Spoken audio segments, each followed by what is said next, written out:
नमस्कार दर्शक बंधु तोरी पाई तो पाई सीरियल रे आपण माने देखा पाइबे जे कामिनी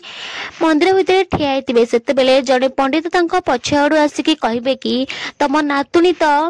मार ममता आ भल पाइबा सब किछि फेरी पाई जाइछि पुणी तमे को दुख नहीं कि एठिक आस तम घर को तो सब किछि सौभाग्य पुणी थरे फेरी आसी आ सब किछि ठीक हो सारी हेले भी तमे को दुख नहीं कि एठिक आसिछ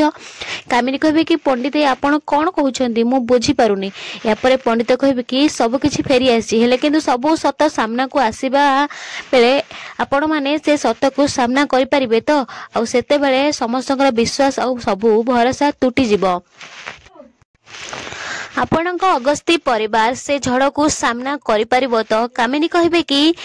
पंडित आपण कौन कहबाकू चाहउछंती आपण तो देखुछंती ना मो परिवार एबे सब किछि छारखार हे सारछि पुणी को झड़ आसीबो जे ताकू सब नष्ट कर देई जिवो पंडित कहिबे नाई मा से थिबा जाए आपणक परिवार रो किछि हबनी से सब बेले आपणक परिवार पई ढाल हे ठिया हेछि आ आगो को मध्य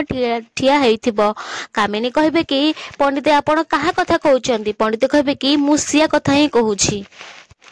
जोठी राम अछंती सेठी सीता माँ भी अछंती आउ सीता अछंती माने रावण भी अछि आउ रावण रो वध तो सुनिश्चित ताकू केही भी अटकेई परिबेनी आउ सीता मांकर अभिशाप रे ही रावण रो वध हबो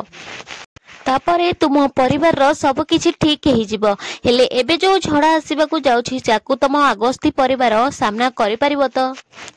या परे आपण माने देखा पाइबे जे रूही राम को रूम को आसबे मेडिसिन नेके कहिबे कि राम मेडिसिन खाई दियो राम कहे कि नहीं से मेडिसिन गुड़ा मते गंध होछि आ पीता लागुछि मु से गुड़ा जमा भी खाइबिनी किंतु रूही रागी कहबे कि चुपचाप मेडिसिन खा या परे राम कहबे कि मु तो मना करछि ना तमे मते बाध्य काहे की करूछ या परे रूही भूलेबा को जाई कहबे कि देखो राम तमे जदी मेडिसिन खाई देबो ताले मु तुमको आइसक्रीम देबी राम कहबे कि सत तमे मते आइसक्रीम देबो राम कहबे रूही कहबे कि हां मु तो तम पई आइसक्रीम आ सरप्राइज बाहरे अपेक्षा करछंती तमे जल्दी जल्दी खाई दियो तापे तमे आइसक्रीम खाइबो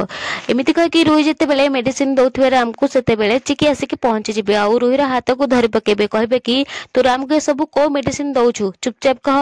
रूही कहबे कि ना मु तते काहे कहबी या परे चिकी कहबे कि मु होची तांकर स्त्री आ मोरे सब कथा जानिबारे पूरा पूरी अधिकार अछि तू तांकर केही भी नु आ सेति पय तते रूम का आसीबार कोनोसी भी अधिकार नाही।